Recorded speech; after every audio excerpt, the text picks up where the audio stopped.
Perkenalkan, nama saya Restudian Saputri, NIM A1A221013, Prodi Pendidikan Sejarah Universitas Jambi.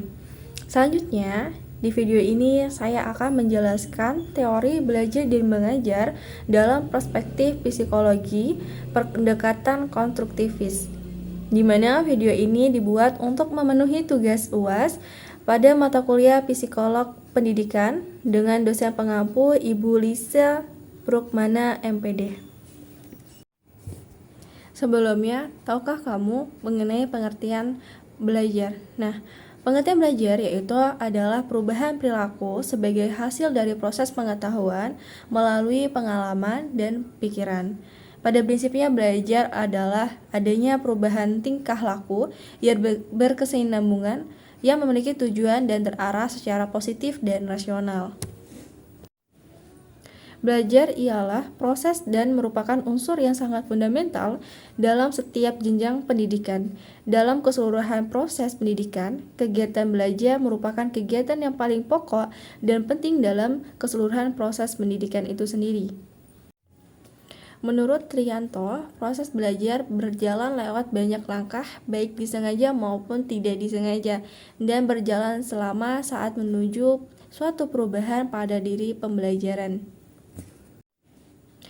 Tujuan pembelajaran itu sendiri merupakan kegiatan belajar ialah untuk memperoleh dan meningkatkan tingkah laku manusia dalam bentuk pengetahuan, keterampilan, sikap positif, dan berbagai kemampuan lainnya.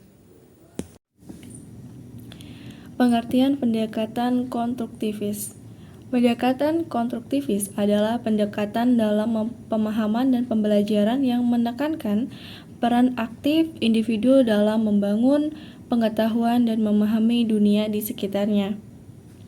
Konstruktivis pendapat bahwa pengetahuan tidak diterima secara pasif dari lingkungan, tetapi aktif dibangun oleh individu melalui proses mental dan interaksi sosial.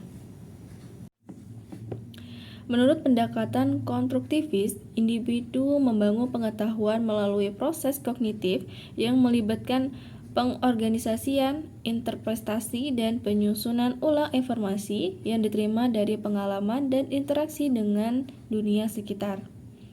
Individu mengaitkan informasi baru dengan pengetahuan yang sudah ada dalam pemikiran mereka, dan mereka secara aktif mengonstruksi makna dari pengalaman-pengalaman tersebut. Pendekatan konstruktivis juga menekankan pentingnya interaksi sosial dalam pembelajaran. Proses berbagai pengetahuan, diskusi, dan kolaborasi dengan orang lain dianggap penting dalam membangun pemahaman yang lebih baik. Dalam konteks pendidikan, pendekatan konstruktivis mendorong pengetahuan strategi pembelajaran yang melibatkan siswa secara aktif, seperti diskusi kelompok, proyek kolaboratif, dan pemberian tugas berbasis masalah. Dalam konstruktivis, peran guru lebih berperan sebagai fasilitator atau pemandu dalam proses pembelajaran. Guru mendorong siswa untuk berpikir secara kritis, mengajukan pertanyaan, merangsang diskusi, dan memberikan umpan balik yang konstruktif. Tujuan utama pendekatan konstruktif adalah membantu siswa mengembangkan pemahaman yang mendalam, keterampilan berpikir kritis, dan kemampuan untuk mengaitkan pengetahuan dengan pengalaman nyata. Selanjutnya, beberapa contoh penggunaan pendekatan konstruktivis dalam pembelajaran psikolog. Yang pertama, adanya diskusi kelompok. Diskusi kelompok dianggap penting untuk memperluas pemahaman siswa. Siswa dapat saling berbagi pengetahuan, pengalaman, dan perspektif mereka tentang topik yang dipelajari. Melalui diskusi ini, siswa membangun pemahaman mereka sendiri dan memperluas pengetahuan mereka dan menciptakan makna baru berdasarkan interaksi sesama teman.